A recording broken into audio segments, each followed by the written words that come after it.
So we'll move on from that discussion surrounding Hulk and the big change and all that. And I want to talk about another major change, and that involved you. And we were laughing about it towards the end of last week's episode, but your addition to the booking committee, where you're now sitting at the round table. Who approached you? Do you remember this? What was your initial response? Were you flattered, nervous? Did you see booking as something in your future, maybe at this point? Well, I want to hear about this one. Well, Rick brought me in. He brought me in to be part of the booking committee. Yeah.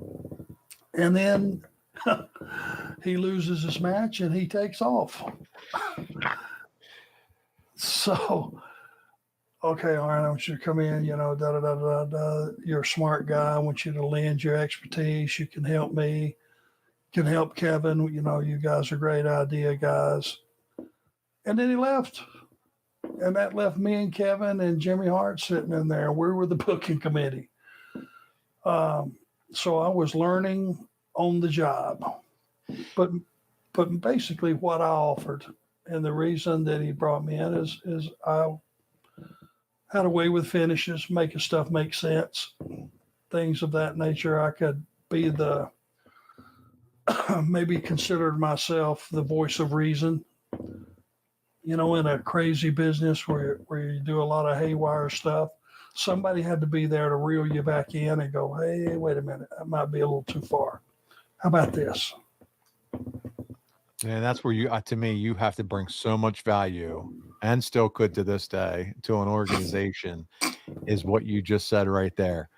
Bringing them back. You said the haywire and the craziness that can go on in creative and booking, but having that mind for wrestling and the business that you have had to be able to say, hey guys, let's reel that back in here. We're a little far out in the water.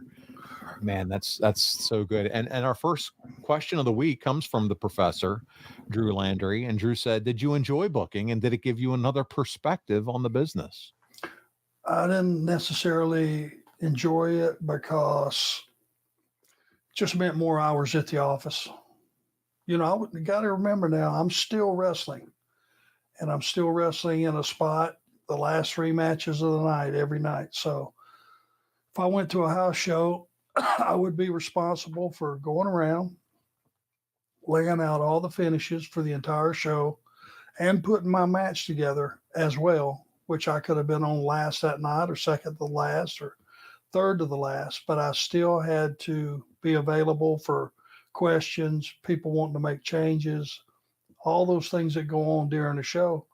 And I've still got a main event match, or at least a top match to wrestle. So